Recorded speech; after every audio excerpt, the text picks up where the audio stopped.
Good afternoon, ladies and gentlemen, and welcome to the INTERCEDE Group PLC half-year results investor presentation. Throughout this recorded presentation, investors will be in listen-only mode. Questions are encouraged. They can be submitted at any time via the Q&A tab that's just situated on the right-hand corner of your screen. Please just simply type in your questions and press send. The company may not be in a position to answer every question it receives during the meeting itself. However, the company can review all questions submitted today and will publish those responses where it's appropriate to do so. Before we begin, as usual, we would just like to submit the following poll, and if you could give that your kind attention, I'm sure the company would be most grateful. And I would now like to hand you over to the executive management team from INTERCEDE Group PLC. Class, good afternoon, sir. Good afternoon, Jake. Good afternoon, everyone. My name is Klaas van der Liest. I'm the CEO for INTERCEDE. I would like to welcome both existing investors as well as potentially new private investors to this session, which will cover our first half, being 1st of April until the end of September 2024. I'm joined by Alan Story, who's our CPO, and Nitul Patel, who is the CFO. And whilst this presentation is us presenting to you, we do look forward to your questions, but also your feedback after the session. So without further ado, let us start with the presentation, which will provide an update into an insight into the markets we operate in and how we position through both additional features, but also through new products like MyD Secure Vault. So let's start.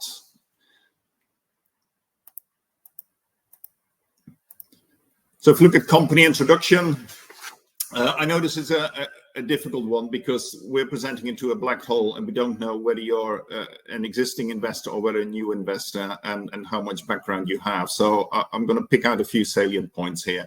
INTERCEDE is a software company based out of Lutterworth. We've got 2 offices in the UK, main office in Lutterworth, and through acquisition, we're also based out of Bracknell. We're about 108, 109 staff, just over 94, 95 in the UK, and the rest of our colleagues are based just outside of Washington for a very good reason, because we're heavily geared towards the US federal market, so we need to be near clients and prospects. So we're a software company. What does the company do? Ultimately, at 30,000 feet, we help our customers to protect themselves against data breach. Data breach 5 years, 10 years ago was something which was sporadic in the news. Nowadays, it's daily, if not hourly. Only yesterday, one of the NHS trusts was hit and completely rendered ineffective. So this is something that's very, very real. So we help and protect our customers against data breach. How do we do that? We basically replace weak credentials such as passwords with much stronger authentication. Alan will pick that up in his part of the presentation. And we do that simply, we do that securely, and we do it at scale. What do we mean with simply? It's standard off-the-shelf software. This is easy to implement, easy to integrate with, and easy to maintain. We do that securely. If you look at our client base, and there are some samples of our clients in the appendix, but also you can find some logos on our website, you will find that these clients are very recognizable and they tend to test our software rigorously before it comes into production. Particularly in the US, a lot of our US federal clients need to have an authority to operate, and they can only do so if this software has been tested. So we know it's secure. Final point is it scales. We tend to position in the market at mid-level upwards. Lowest number of licenses we probably sell is in the high hundreds, and then we scale to millions. The largest one we've probably got out there is the Kuwaiti National ID Scheme, who have probably issued between 6.5 and 7 million licenses by now, so we know the platform scales. It's also business critical software, so this is not the kind of software that will get turned off because there is an economic downturn. Basically, our clients are protecting their crown jewels with the software that they have purchased, and therefore it's regarded as business critical. It's also very much positioned within the wider cybersecurity market, and depending on which analyst you read, that market is still growing very much at double digit. If we then move to the box on the left from a business perspective, it is very much a scalable business. We've proven that over the last couple of years. And there are 3 main revenue streams: recurring revenue or support and maintenance. We have then our repeatable revenue, which is typically our professional services. And then on top of that, the licenses. The good news nowadays is that the majority of our cost, and a lot of that is labor, is actually covered by the revenue we get from both the recurring revenue as well as the professional services. and therefore, as and when we sell licenses, it becomes highly accretive, and a lot of that will drop to the bottom line. Operating model is very much proven. I talked about the tier 1 client base. Some of the logos are on our website. Other clients we simply can't talk about, but think about interesting shaped buildings in and around Washington. Think about intelligence agencies. And by the way, not all intelligence agencies have 3-letter acronyms. I think there are in the low 20s in the US, and we're dealing with a number of them. Management team is established. Obviously, I've got Alan and Nitil with me here, but we also have COO and CTO as part of the team. The growth pillars are very much defined. We position ourselves as an organic growth business. The objective is always to drive double-digit growth, and clearly we came off of the back of a very strong full year, but also in this first half we're showing again that we can drive very solid double-digit growth in the mid to low 20s. The second growth pillar is acquisition. As and when we can find the right acquisition, and we focus particularly on IP, then we will layer that into the business. We've completed our first acquisition that's been fully integrated, and we're on the lookout for more acquisitions. Market-wise, we're very much recognized, not just recognized by clients and partners, but also by industry analysts like Cooper & Cole, who've written very favorably about our products in the market. If we look at pipeline, our pipeline has developed very, very nicely compared to comparable period last year, not just in terms of absolute value, but also in terms of geo-diversification. What do I mean with that? Those who've been following us for a while will know that the majority of our revenue, typically 80-85%, is US. But what we've actually seen that our pipeline outside of the US, which is what we classify as rest of world, has grown very, very nicely. And that's not just focused on a single region.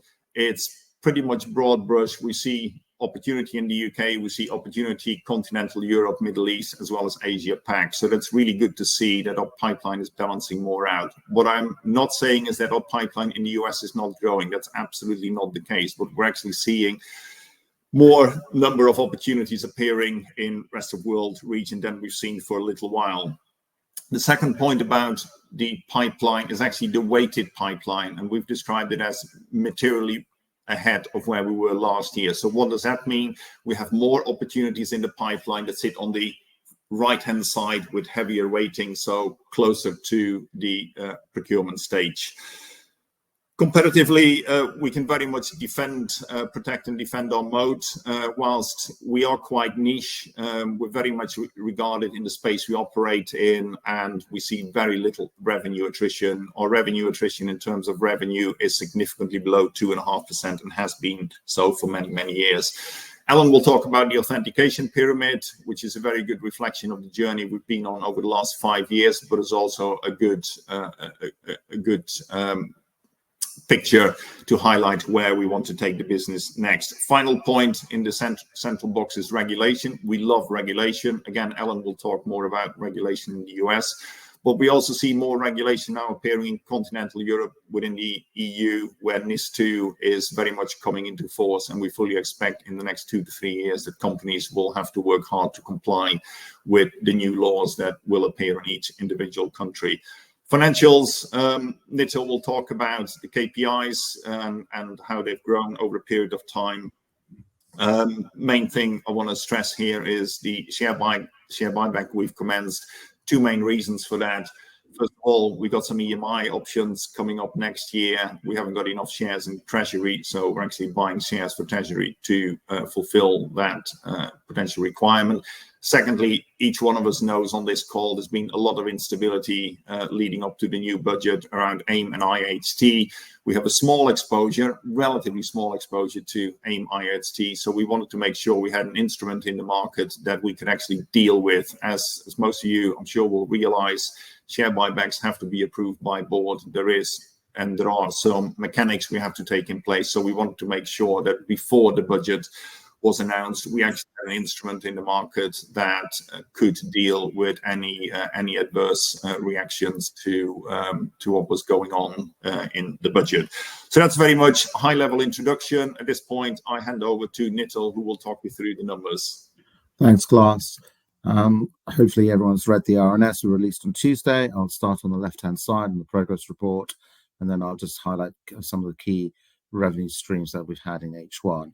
Revenues have grown by 22% to 8.54 million and on 29% on a constant currency basis, which is a good result for us, as Klaus has mentioned, coming off on FY24's exceptional results that we had.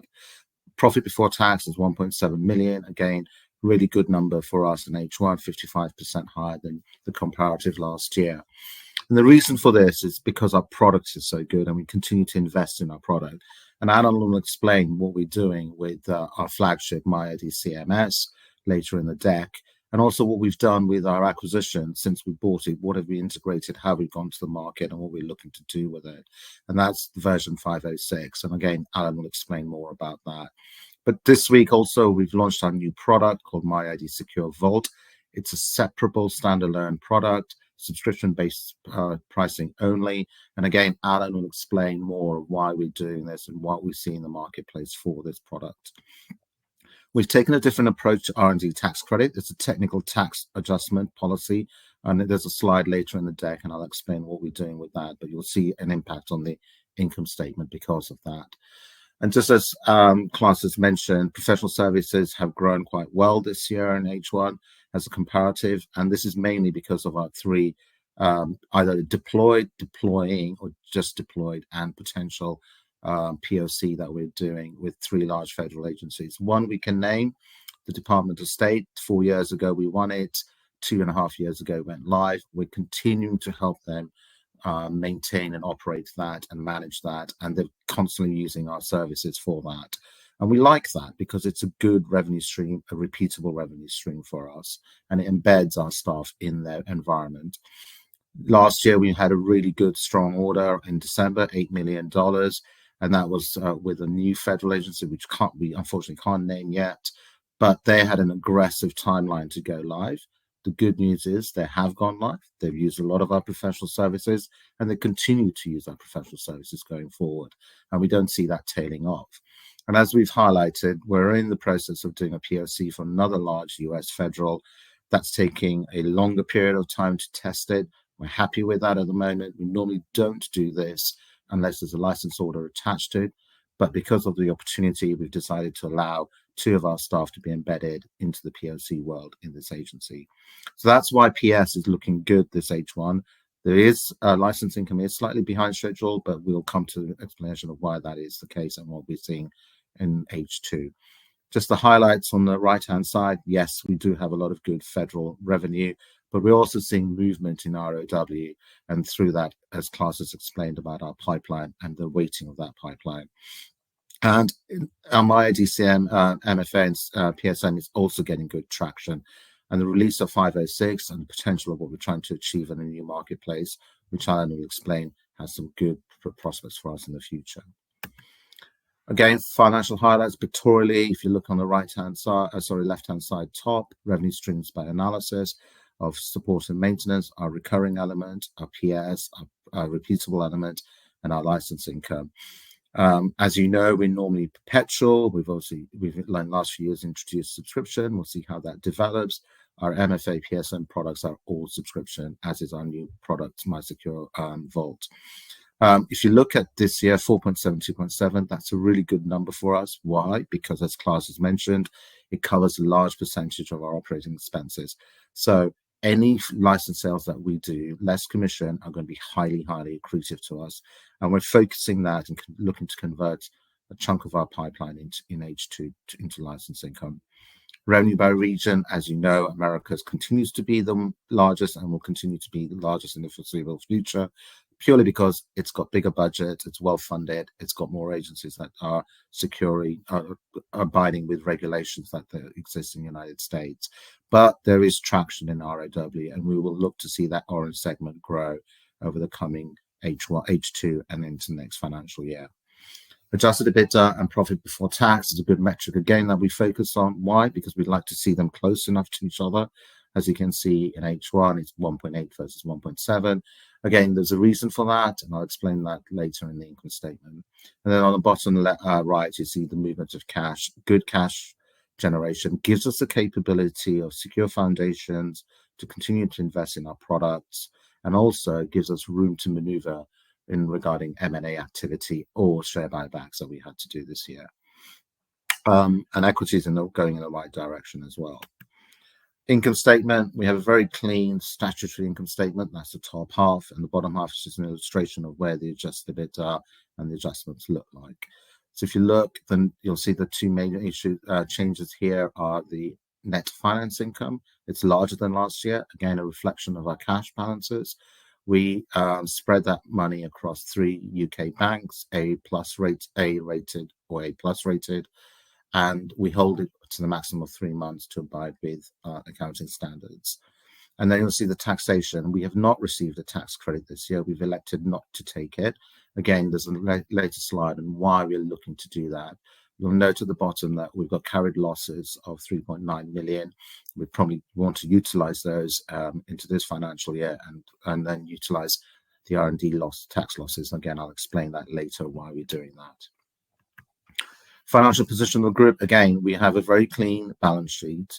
We don't expense our R&D expenditure. The 3.6 million that goes through the income statement will continue to go through the income statement, bar a slight tweak on My ID Secure Vault. Again, I'll explain why we're probably going to have to capitalize that, but the amounts we're talking are not material. The movement in other property and plant and equipment right of use assets is mainly because, one, we've got a new office in Reston, and that reflects the 7-year lease. And also we've invested heavily this H1 in upgrading our back-end infrastructure, not just physical servers, but also moving into Azure. But all staff have received new laptops, especially the development and testing staff, to get new specs and capabilities and functionality so they can increase bandwidth, increase productivity, and get ready for the next 3 to 4 years of hopefully increased activity. The other parts of the balance sheet that we focus on quite heavily is trade and receivables, cash, and deferred income. I should have highlighted the deferred income that are greater than 1 year. The reason for this, pure working capital management. It's good to have deferred income, gives you good visibility or good visibility into the future.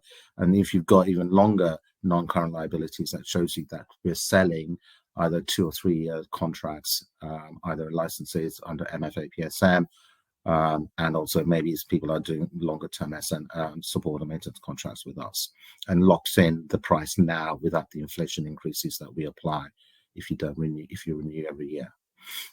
Trade and receivables is higher than last year. We just had late orders in September. We're under procurement rules with our big corporates and our government agencies. We get paid, but you have to be in that system. We're in the system. It takes 50 to 60 days to get paid. Most of that money has now been collected. It hasn't had an impact on the cash flow. It's just a negative outflow, but that's a comparable to the 31st March as a working capital adjustment.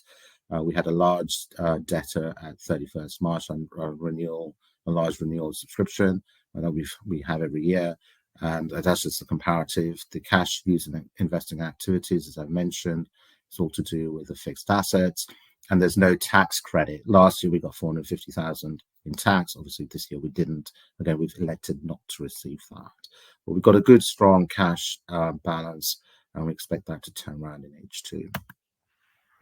So just wanted to give some additional notes. I've mentioned in the updates on the financial section, the capitalization of My ID Secure Vault. There's a slight change potentially on the policy, and this has got to be audited.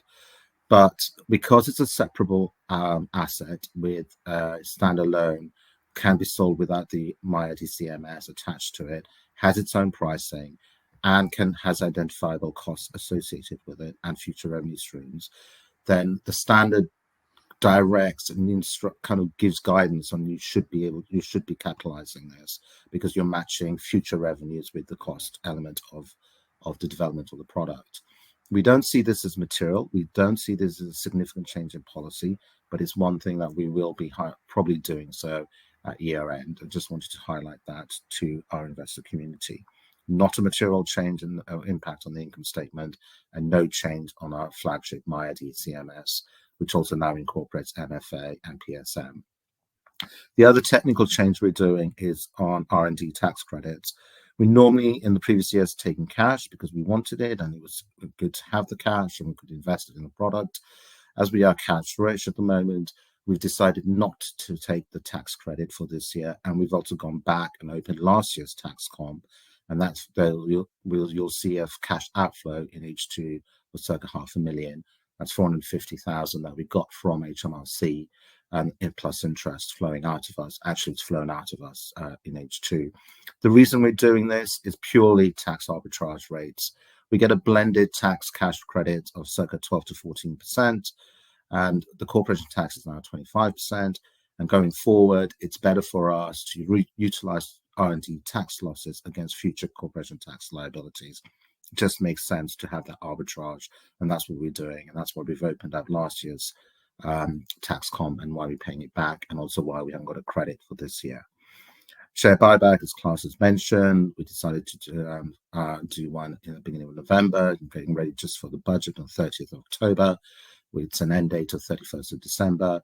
We'll see that flowing through. You'll see the statements. RNS is coming out from Cavendish and coming to this LSE RNS, and we'll see how that progresses through.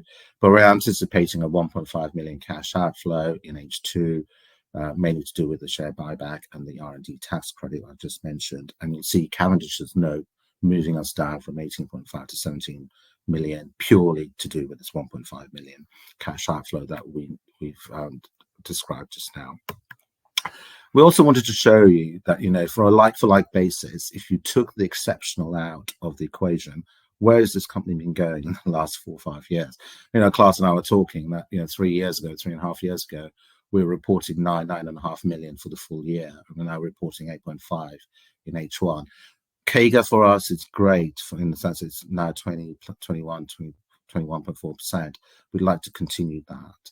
And you can see that the progress we're making. So the emphasis on the pipeline, the conversion of the pipeline is really important to us. And we'll be focusing on that going forward in the coming years and months and years. On that basis, I'm going to pass you over to Alan, who's going to talk more about product. Thank you, Nitil. So let's start to take a look into the product and what we're doing with it to try and drive that revenue. So as Klaus mentioned, and what we do is we help protect our customers against data breach. We use that by taking weak credentials, typically passwords and one-time passwords, and replacing them with stronger credentials. We use what we call the authentication pyramid to describe the strength of those credentials. So passwords at the bottom, multi-factor authentication, one-time passwords in the middle, and moving up to the top of the pyramid, PKI. So this is authentication based on public-private keys and cryptography. Historically, we've only played at the top of that pyramid. So that's the gold standard of security as used by governments, aerospace and defense, for example. Strategically, we wanted to move down the pyramid to address a wider market. So that's why we made an acquisition a couple of years ago of a company that had multi-factor authentication and password security management. We've now completed the rebrand of those products, and we take those to market as MyID solution. So MyID has now become a product family, and we're a multi-product company. The next 3 slides really talk through each of those products in a little bit more detail. Conscious of time, I won't leave those there, but those will be in the deck, and you can use those as a little bit more reference on what each product does. What I'm going to do is really focus on where we're taking those products. So this is how we position them into the market today. The first one is aimed at the very top of the market. So this is our existing customer base and type of customer, federal government agencies, aerospace defense contractors, who have to comply with a legislation called PIV, Personal Identity Verification, which states that you have to issue strong credentials to known people in your organization. So that's the legislation people have to comply with. To comply with that legislation, they've issued fairly complicated systems out there that integrate lots of components together. So this is how customers today are using our system in that federal government market. So on the left-hand side of the slide, we're onboarding people. We're capturing fingerprints, facial biometrics, replacing documents such as passports or driving licenses on scanners, making sure they're not faked, they're not known to be tampered with. Then we pass that information up to background checking systems. Do these fingerprints match anybody else in the system who's enrolled before? This person's enrolled, they are who they claim to be, but are they on a terrorist no-fly list before we actually let them into the air traffic control tower? So a lot of this is about, is it the right person and is it a good person? Once we've done that, then we issue them a high assurance digital credential. So that takes the form of a PKI certificate with keys on a smart card, USB token or phone. To do that, again, we're integrating lots of technologies together. The PKIs that provide the certificates, mobile device management systems, look after mobile security, physical access control systems, etc. So this is what customers have deployed in that high assurance environment today, and that allows them to comply with those federal government regulations. There's a change to the regulations coming out of the Executive Office of the President that states that organizations now need to deploy stronger authentication to the maximum extent possible. That means everybody in the organization and down the supply chain. It's quite hard to deploy PKI down the supply chain because the organization to do that has a complex system like this set up, but they're not in control of the supply chain's IT infrastructure. So it's quite difficult to implement. There's another technology that's used in the consumer space called FIDO, now called FIDO passkeys, still based on cryptography, which is potentially easier to deploy because you don't need as much infrastructure in place to deploy it. It's built into operating systems, for example. Now, what customers wanted to do is to be able to deploy and manage this in the same way as they could PKI with their credential management system. But until recently, they couldn't do that. They could either issue the FIDO passkeys with Microsoft Entra, which is Microsoft's rebranded name for their identity and access management suite, but then they couldn't do it to the policy. They couldn't comply with the federal government policy rules. Or they could issue them with a credential management system that complies with the federal government rules, but they wouldn't work with Entra. So Microsoft realized this, our customers realized this. We've been on conversations with Microsoft, with some of those customers, asking Microsoft to give the ability to issue passkeys that it could work with from a third-party system. So we've been working with Microsoft as an early adopter in this space. There's a small number of vendors were invited to work with them on that scheme. We've worked with them on that scheme. What that allows us to do is then issue and manage those FIDO passkeys in exactly the same way as customers today issue their PKI. So they use our system and they get all of that compliance with policy, but then they work within the Microsoft Entra environment. So what that means is the customer can keep meeting the guidelines and they can deploy those stronger credentials. From our perspective, that's simply more licenses into our existing customer base. So whenever they issue a PKI smart card, that consumes a license. If we issue a FIDO passkey or something like a YubiKey, that also consumes a license. Moving down to the absolute opposite end of the scale now. So one market customer size Intercede hasn't addressed in the past is the very small customer. So 5, 10, 15, 20 users, for example. Even our multi-factor authentication product, our mid-market product, typically starts around the 250 users plus environment. So these customers are very difficult to deploy to because they typically don't have their own IT departments and they outsource their IT to a service provider. So we were approached by an organization called Riverbird based in Germany. What they do is they have a platform, so a cloud SaaS platform that multiple managed service providers use to satisfy multiple end customers. So that Riverbird platform is used by around 400 managed service providers, and those 400 managed service providers in turn manage multiple end customers, and they've got millions of devices under management. So partly because of the increase in the level of cyber attack, the geopolitical climate, partly because of the upcoming NIS2 legislation in Europe, which drives organizations to set their own cybersecurity standards, Riverbird said, can we have stronger authentication as part of this platform? So we took the product we'd acquired, rebranded as MyDMFA Server, and we made two major enhancements to it. The first one is the ability to manage multiple end customers within a single instance of that server environment. So that way we can deploy this into the Riverbird cloud, into their SaaS cloud environment. We don't have to deploy it at the end customer site. We don't even have to deploy it into each managed service provider. The second thing we did is we enhanced the APIs around the product to allow it to be completely automated. That way, if an end customer ticks the box saying, I want strong authentication, the deployment of any software is absolutely automated down to their client. So no human being has to get involved. The point where they start using that and they start getting billed, again, nobody has to run a report. All of that is completely automated. So I'm personally very keen on this for a couple of reasons. One is that It allows INTERCEDE to address a customer base that doesn't cannibalize our existing revenue.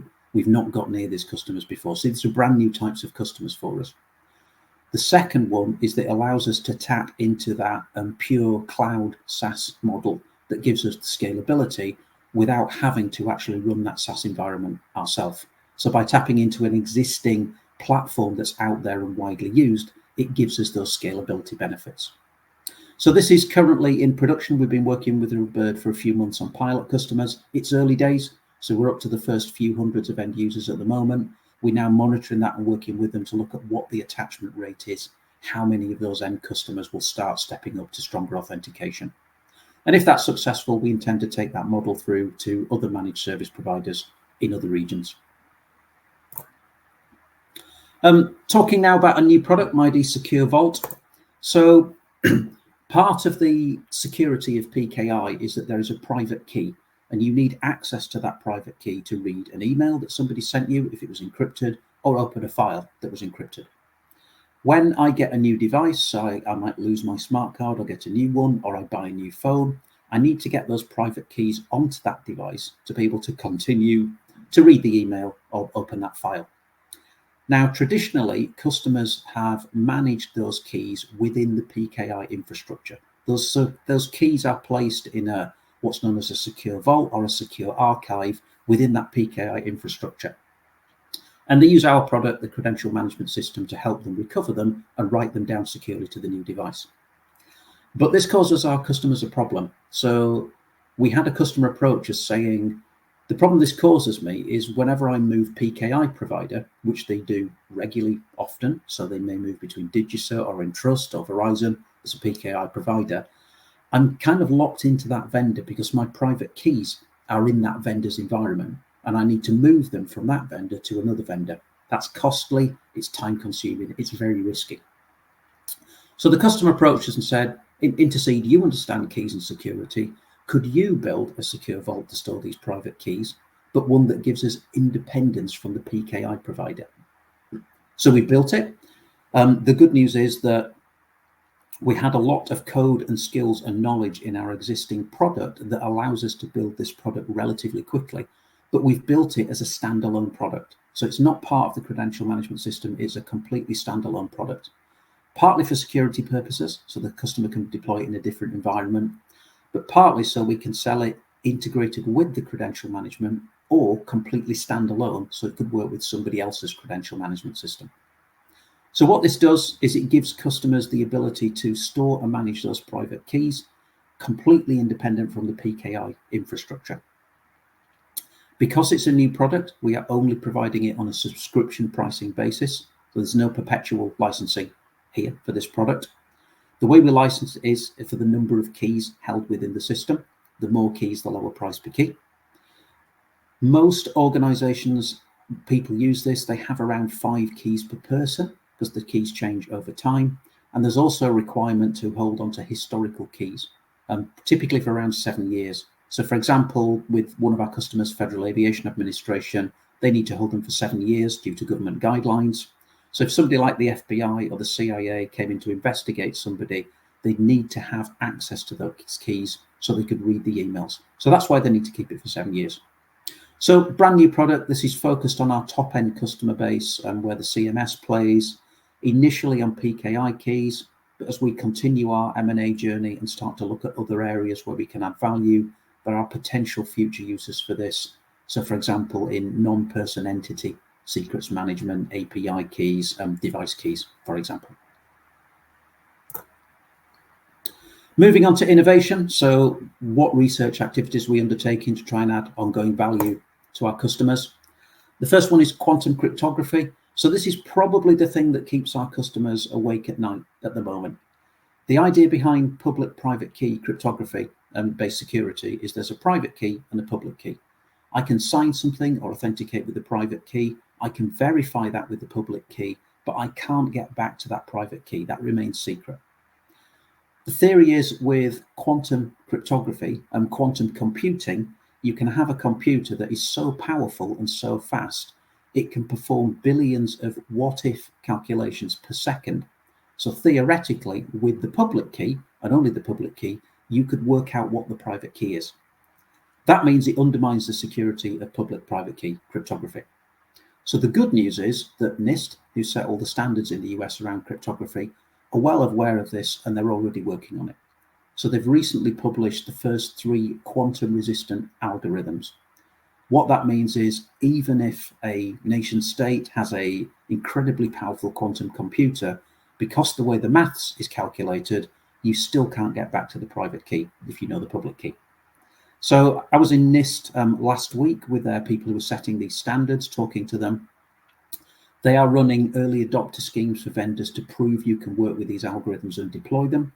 We will be part of those schemes. So as those algorithms become available on hardware devices, such as smart cards and hardware security modules, we will be working with them in the NIST labs, proving to our customers we can actually deploy that cryptography when they need it. So it's probably 2 to 3 years before customers need to start deploying these quantum resistant algorithms, but we will be there before they need it, demonstrating that to them. And we will also help them migrate from the old cryptography to the new cryptography. So that's an important part of our product value. Second one here is artificial intelligence. So we've been looking at artificial intelligence and how it can add value to our product set. It's no secret that artificial intelligence is being used by hackers. So there's lots of examples of deep fakes, of people reading video out that look like real people. The emails we all used to receive from the Nigerian princes that are obviously fake. It's very, very difficult to spot a phishing email these days when it's generated by AI because it looks very, very realistic and it has context in there. The good news for us is that drives people towards stronger authentication, which is FIDO passkeys or PKI. So it drives people towards all sort of technology. But we've been looking at where we can add value to our product set using AI. Our view of our particular product is we don't think it will replace the people using it, but it does add value and help those people. So that's probably why Microsoft call AI Copilot as opposed to Pilot. So the 2 areas we're looking at initially, the first one is our system is connected to lots of other systems. There are lots of log files and audit files that come out from those systems, and we have an online knowledge base. So AI with machine learning is very good at spotting patterns. If we can spot patterns ahead of an incident occurring, we can help those customers. So it could be, for example, this particular person has been logging on an abnormal number of times. You might want to investigate that. It could be when we've seen this pattern happening in the log before, we're starting to see a network slowdown. Therefore, you might want to go investigate a particular area. So proactive AI analysis of logs, we think, can help people maintain their systems. The second one on here is a while ago, we put our documentation online. Some people aren't comfortable with that because it means competitors can look at it. We are comfortable with it because we believe we should focus on being the best product and making that available and stand behind it. So I'm very pleased we did that. The documentation's online, the knowledge base is online. So customers can search that easily and they like that, but you still need a degree of knowledge to know where to look. What this can do is act as more of a conversational style engine to help you find what you're looking for. How do I change the color of a card layout? How do I actually swap from an old crypto algorithm to a new one? So AI with machine learning, again, is quite useful at pulling together that information from different places and presenting it to the end customer. So these are just 2 of the areas we're looking at in bringing AI usage in to add value to our product set. Okay, with that, I'm going to hand back to Klaus. Thank you, Alan. So trying to summarize where we are today and a little bit more about outlook on the next slide. If you're left with one thing today, other than presenting half-decent results, it's that INTERCEDE does incredibly well in highly regulated markets. One of the reasons why we're successful in the US is because it's very heavily regulated. There are other countries where there may be less regulation, but they want to follow the US standard, like FIPS 201 that Alan referred to. We see that, for instance, in Singapore. We now start to see that happening in Australia. We see interest in New Zealand, which is really interesting for us. But we also see more regulation now within the EU with NIS2. NIS2 is something that's coming into law pretty much now as we speak. And there is a large cohort of companies that will have to comply with NIS2 regulations. Compliance is something that typically takes time, but it does mean that they have to make investments, particularly around the cybersecurity posture. And the good news is, within this too, there are real good drivers similar to those we've seen in the US. So we expect that those market drivers will be positive for a company like INTERCEDE. We'll continue to expand our product portfolio, not just in feature enhancements, but also the launch of new products. Secure Vault, MyD Secure Vault, is a very interesting product. We've got that to market very, very quickly. We have already initial interest. There are active quotes for this product out there, and we fully expect that they will materialize in the foreseeable future. That also quite nicely builds onto point number 3. We build and grow a diverse pipeline. In my introduction, I referred to a pipeline that is very solid in terms of absolute numbers, but also with regards to the weighted pipeline, it's in a much better position than where we were last year. So that gives us a lot of confidence for the full year ahead. And the second point I raised on the pipeline is the fact that we see lots of opportunity arising in the rest of the world. So real good movement on the pipeline. Nitil, as CFO, he's got very single mind focus on revenue margin and profitability, and hopefully through the numbers you see that they really play a key part in our day-to-day business, and we very much focus on those going forward. Liquidity is excellent, and that will continue to provide us opportunity to grow the cash pile and hopefully invest some of that cash into future acquisitions. We haven't focused a lot on the acquisition part in this presentation, but just to reconfirm, we have a full-time corporate head of development in-house. We have a long list of around 300 companies. At any point in time, we talk to about 5 to 10 potential targets. And that typically takes time. And as and when we have updates, we will clearly come back to the market. Balance sheet, as Nitil has talked about, is very, very clean. We used to have a convertible for 5 million that was dealt with just over 2 years ago, and 12 out of the 13 loan note holders actually converted. So if we then wrap up towards the last slide, because we do want to leave a little bit of time for Q&A.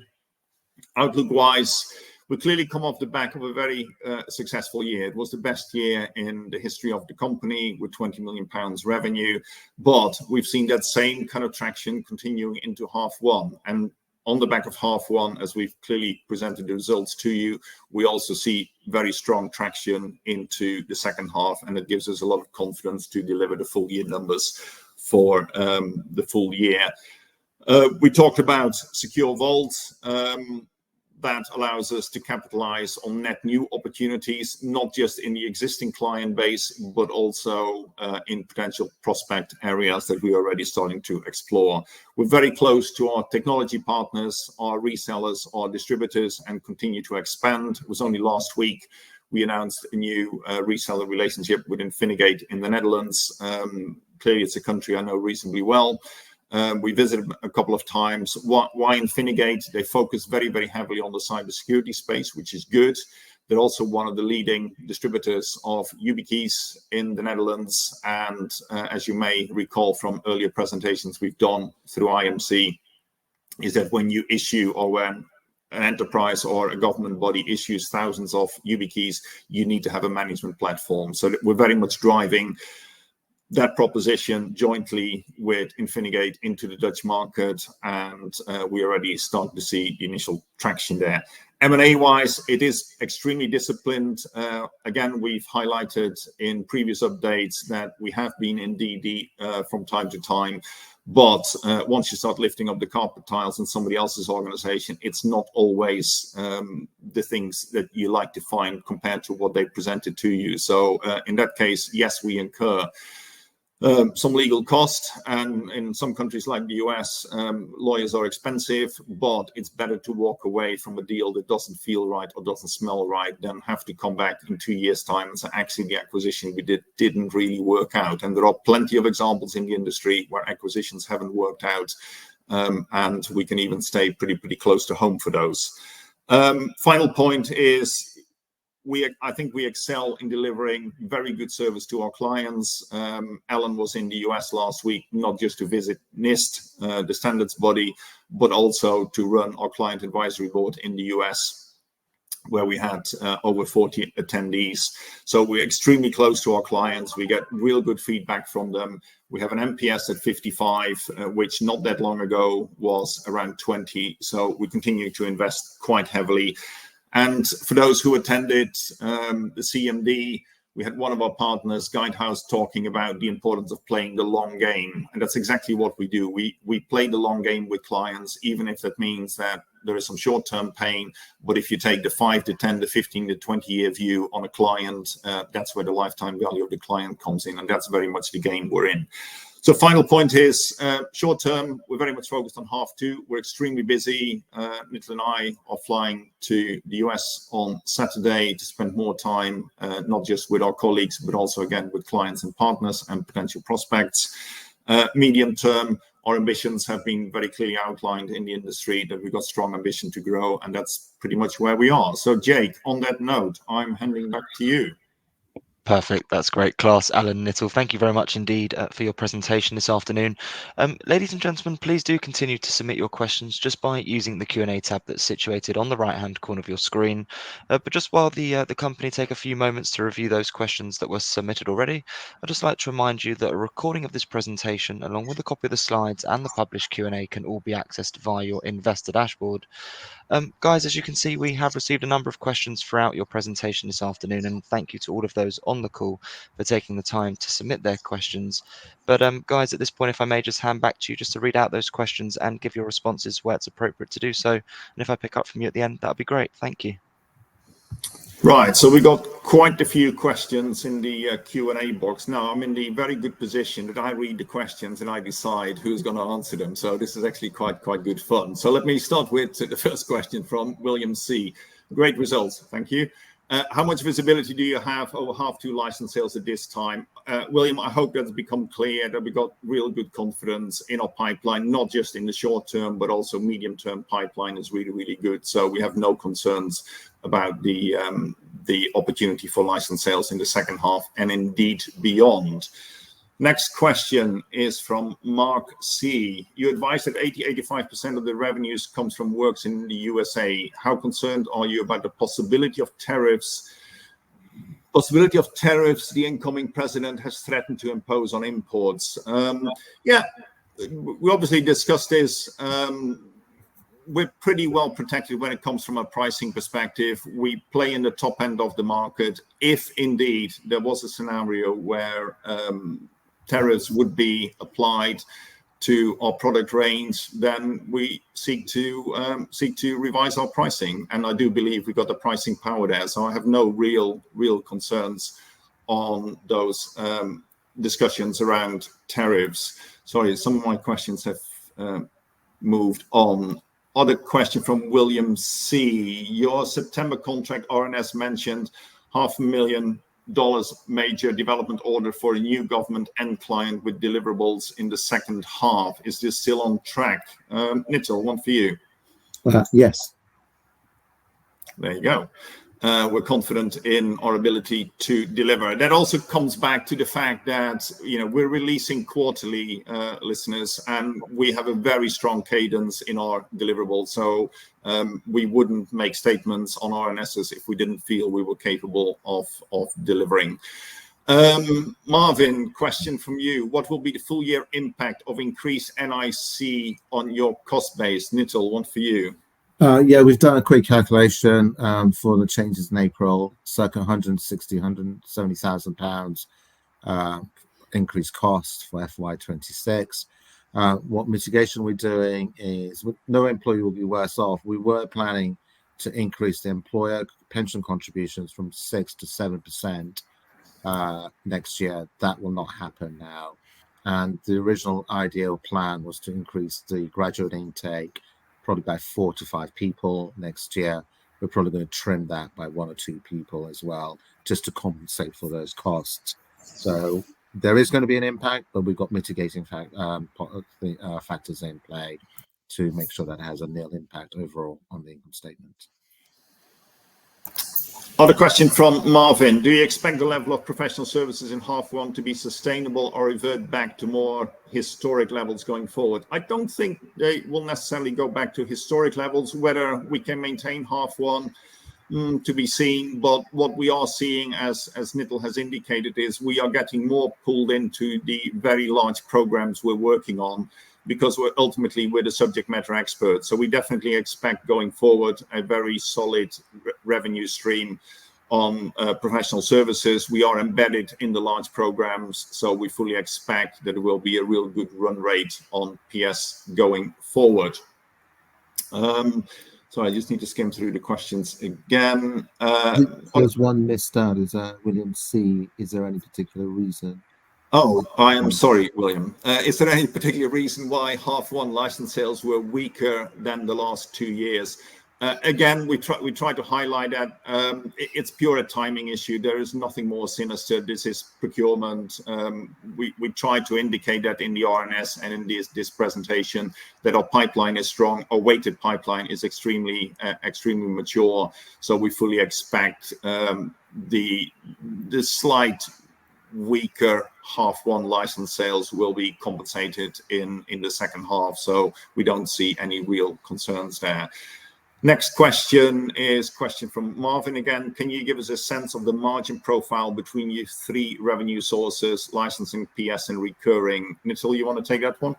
Yeah, I mean, it's difficult to do recurring. Recurring is as a renewal.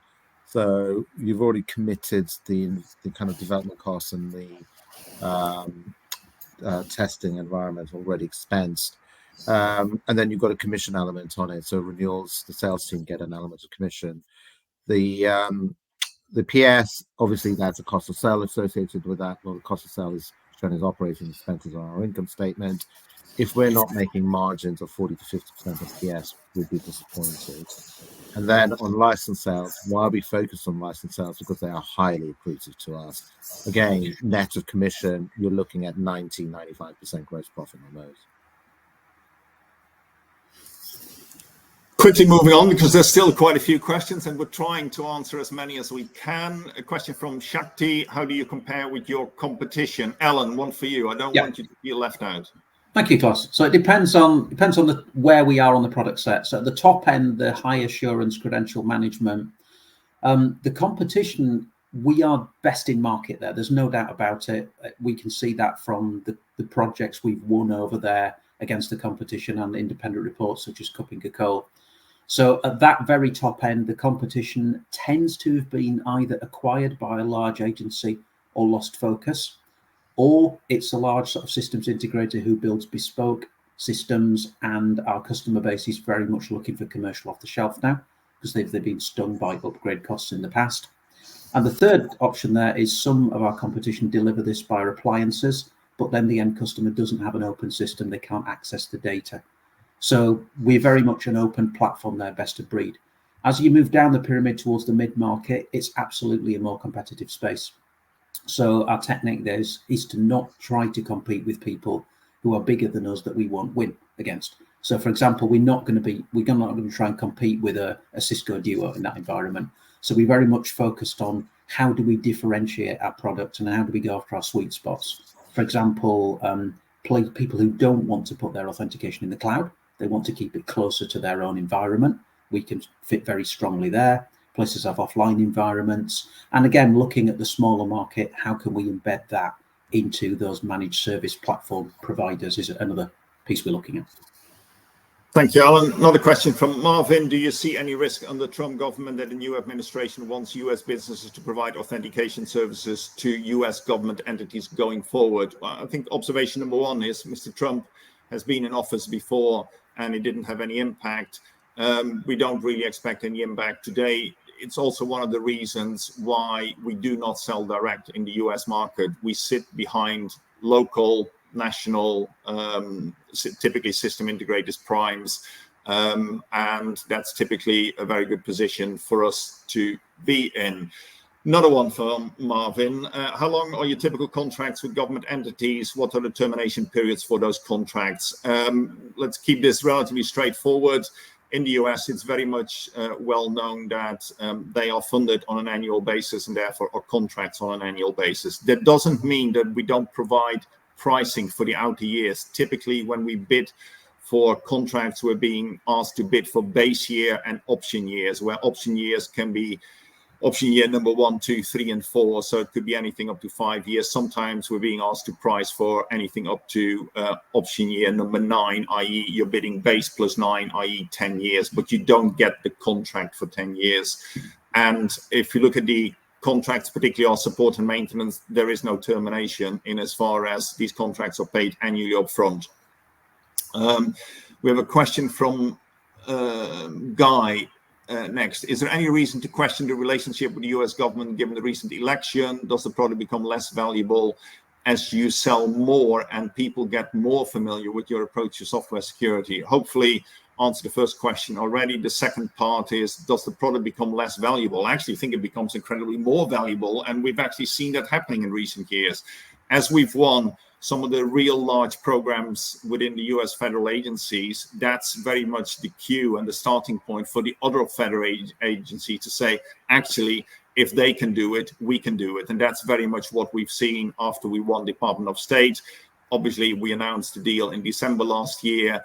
They were pretty much waiting for Department of State to go into production before they went. And now we're seeing a stream of other opportunities coming into the market. So actually, I think it makes us more valuable rather than less valuable. Another question from Marvin. Do you expect to be able to accelerate your sustainable revenue CAGR from historically low mid-teens to plus 20% plus going forward while keeping or increasing margins? Nitil, one for you. Thanks, Glass. Yeah, it's a difficult one. We're cautious, as you can see. We are dependent on procurement cycles, so that's why we focus on the support and maintenance and repeatable revenues as a key KPI, because we know that we can rely on that. As licenses grow, then the support and maintenance grows, and as we shift to subscription, we'll have more visibility. So the aim is, yes, to keep the momentum going. Can we guarantee that? No, we cannot, because of the way the procurement cycle works. But the idea is to, when Klaas has mentioned previously, we've been very much a peak and trough entity. What we're trying to do is we're taking the peaks, we want to keep them, but we're trying to fill the troughs up with smaller, more sustainable deals, and therefore we have more sustainable revenues, as you suggest. Can we keep the 20 plus KGA? That's an aim that we want to keep on doing. So yes, we're trying to keep growing at that rate if we can. Right, we'll rattle through the next few questions. Hopefully we can get to the end. Given the question from Stephen, given the possibility of increased trade barriers to the US, do you see benefit in a US listing? I think if we went for a US listing, I think I would have to find a new CFO, because I don't think Nitil would be up for quarterly reporting and the very high cost associated with that. But on a more serious note, at this stage, I don't think that's even in the picture. We're very happy where we are at the moment. We do feel we got enough differentiation in the market and pricing power to deal with that. Simon's got a question. Carahsoft seems to be very busy pushing a great many companies and webinars, but I haven't seen IGP mentioned. How is the relationship developing? Alan, you want to answer that one? Yeah, so we are starting to appear in there now. So we were recently on a stand with them at an event. We've recently published material on their website, and we are currently planning joint webinars with them. So that is our focus in there will be increased over the coming months. Thank you. Simon, another question. How exceptional was last year's exceptional? Could something like that happen again? Absolutely, Simon. I don't see any reason why it wouldn't happen again. But I'm not going to tell you it will happen every quarter, because we'll be in a very different space. But there's definitely opportunities in the market out there, and we're actively positioning. Alistair, Nitil touched on timing for the big US opportunity. Could you provide... Oh, hang on one second. Could you provide a bit more detail on how this is expected to pan out and when? Well, let me answer on this one. We're not going to provide any detail around that, other than we're actively involved in that POC. The POC is progressing well, but as we well know, with US and US federal procurement, timings can be quite difficult to predict. And even if I looked into my crystal ball, I wouldn't even give an answer to my board. So I'm not quite sure how I could give you a comfort answer there, because there is no exact answer there, other than we're very well engaged. We have a question from John. How is your own company cybersecurity process? Do you use your own products? Oh, very good question. And following on, what might be the impact of a breach in a client organization relating to your product. So let's start with number one. Do you use your own products? Yes, we eat our own dog food, and we are extremely well protected. And we know that we recently had pen testing done, and they didn't really find anything worth of any note, and they couldn't get through our protection. There was a second part in that question. And following on, what might be the impact of a breach in a client organization relating to your products? Alan, one for you. The impact will be quite high. I'm glad to say in the 24 years I've been here, we've never had one. Let's answer that question. Martin has got a question. Why has your share price dropped from the peak of 200p? To be totally honest, Martin, I don't know. I don't really focus on the share price. We focus on running the business. The share price is something that's happening around us, and there is clearly institutional pressures, there's retail pressure, but the interesting bit is we definitely know from the institutional side that they are very supportive in what we do. So I'm afraid I haven't got an answer for you. John's got a question. You speak of your M&A activity, but presumably Intercede must be being looked at as a target. Are you able to comment, John? I think you know what the answer to that is. I can't comment on that. I'm not trying to be awkward, but we can only put information in the public domain that is shared with everyone else. Simon, so will Microsoft effectively start acting as a reseller? The answer is no to that, but as Alan has hopefully explained, we will be very closely technically integrated with the Entra platform, which will give us net new license opportunity through our distribution channel and resellers. And then final question, Chris S. And then we're nearly, we are out of time, but are there any opportunities to sell your products to the UK government? Absolutely, there are opportunities to sell in the UK government. We are actively doing so. Unfortunately, we can't really disclose any detail around those, but I can confirm that UK government absolutely uses our software. And that is dealt with 24 questions in record time. Jake, back to you. Perfect, Klaas. That's great. And Alan and Nitto as well, thank you very much indeed for being so generous of your time then addressing all of those questions that came in. But Klaas, perhaps before really just looking to redirect those on the call to provide you with their feedback, which I know is particularly important to yourself and the company, if I could please just ask you for a few closing comments to wrap up with, that'd be great. Yeah, we'll do so. Thank you, Jake. So on the back of our record year, we've maintained this momentum into the first half and believe we're in an extremely strong position to deliver the full year forecast. And on the back of the strength and maturity of our current pipeline, as explained, our offering remains very relevant, as witnessed by the daily stream of data breaches across the world. And Alan has explained how we're positioning with Microsoft for an end-to-end integration with Microsoft Entra, but also highlighted how we now start to work with MSPs and MSSPs to bring strong authentication into the SMB market. So very much the low-end market that we traditionally haven't pursued. Finally, none of this is possible without our team of highly committed and loyal colleagues who day after day deliver the best code in our part of the industry. We aim to deliver continued revenue growth, both organically and inorganically, and profitability, and we strongly believe we are on track to deliver this for the full fiscal year. Please do take your time for your feedback on this session, as we take this very, very seriously. And finally, thank you again for attending. We look forward to updating you all again with IMC in June 2025. Perfect, Klaas, that's great. And thank you once again for updating investors this afternoon. Could I please ask investors not to close this session, as you'll now be automatically redirected for the opportunity to provide your feedback in order that the management team can really better understand your views and expectations. This will only take a few moments to complete, but I'm sure will be greatly valued by the company. On behalf of the management team of INTERCEDE Group PLC, we would like to thank you for attending today's presentation. That now concludes today's session, so good afternoon to you all. Thank you. Thank you.